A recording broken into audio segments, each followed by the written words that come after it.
The Kia EV6 is one impressive electric vehicle, which is why when its sportier sibling, the EV6 GT, was announced, there were plenty of expectations. REV's Lewis Kappel put it through its paces on road and track in Sweden. Hi guys, welcome to REV. Today I'm here with Kia with the new EV6 GT. This is the fastest Kia ever built. And how it drives, we are going to find out today. Like the Hyundai Ioniq 5 and the regular EV6, the GT version is also built on Hyundai's electric global modular platform.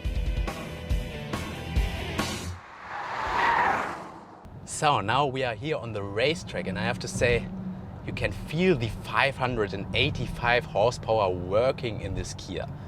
Because when you hit the accelerator, you get instant power and it punches you back in the seat, which is really fun. The other thing I really like about the EV6 GT is that you can drive pretty solid in corners, because they stiffened up the back of the Kia and they precisely changed the steering on the front axle. So you get a lot of grip in corners, which is pretty nice in a big SUV like this, but it doesn't even feel as heavy as it is. The EV6 GT weighs 2.2 tons, but its adaptive chassis, active roll stabilization, and a ground clearance reduced by 5 millimeters ensure that it is good on the road. It comes powered by a 77.4 kilowatt-hour battery with 424 kilometers of range. So guys, let's do a quick acceleration test. Therefore, we press the GT button and then we are in GT mode, where we get everything in full attack. 3.5 seconds from 0 to 100 and a top speed of 260 kilometers are pretty impressive, and we're going to find out by ourselves now.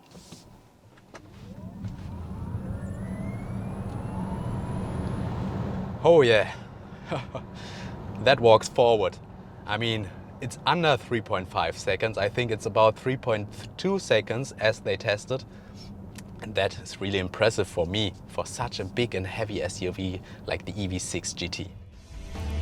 The EV6 GT is powered by two electric motors, a 160 kilowatt motor in front and a brand new 270 kilowatt motor at the rear, which uses a two-stage inverter that contributes to the machine's quick response. So driving fast with the EV6 GT here on the racetrack is really fun. But you should always drive it as well on the streets. And therefore we are going into Stockholm, we are driving into Sweden, and we are going to have a look how this car drives in everyday behavior. Since GT stands for Gran Turismo or Grand Tourer, it should come as no surprise that the EV6 GT allows for comfort and performance aplenty, even on long-distance drives. And helping things along is the fact that it too gets Kia's 800-volt technology treatment, which means that at fast charging stations, its battery can go from 10 to 80% in just 10 minutes.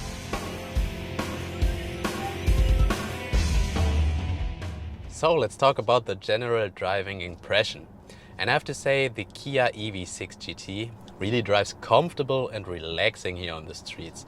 You don't even feel holes, you don't even feel bumps, and it's really relaxing to drive here in Sweden. The only down point for me here is that these streets are so narrow and these lanes are so narrow that the lane keeping assistant often just recognizes one lane, and so he just pushes you sometimes in one direction, which doesn't feel so good, but you can still turn it off and then you don't have this problem anymore. As far as energy recovery goes, this Kia comes with a multi-stage recuperation option, where up to 150 kilowatts can be recovered. It also has one pedal mode, which helps save energy. So what's the difference between the EV6 and the EV6 GT? Yeah, the EV6 is a whole different car, I would say. Kia changed the suspension here, they changed the brakes, they upgraded the power, they changed quite a lot in here. So the car feels like a different car to me. it feels so much sportier, it feels so more aggressive, it feels so more direct. And I have to say, I really like the GT more than the EV6. And it's got some impressive performance figures.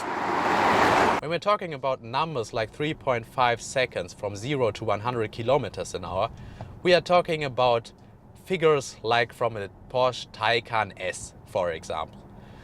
I mean, and it's double the price. The Taycan S is double the price of the EV6 GT. So why should you buy a Taycan S if the EV6 GT has the same figures or almost the same figures as this car? I mean, I don't see the reason anymore, because I get a lot of driving pleasure and a lot of fun driving this car right now. So why shouldn't I save my money there and go for the EV6 GT instead? And while this car might not be as pretty as a Porsche, our rev tester was still impressed.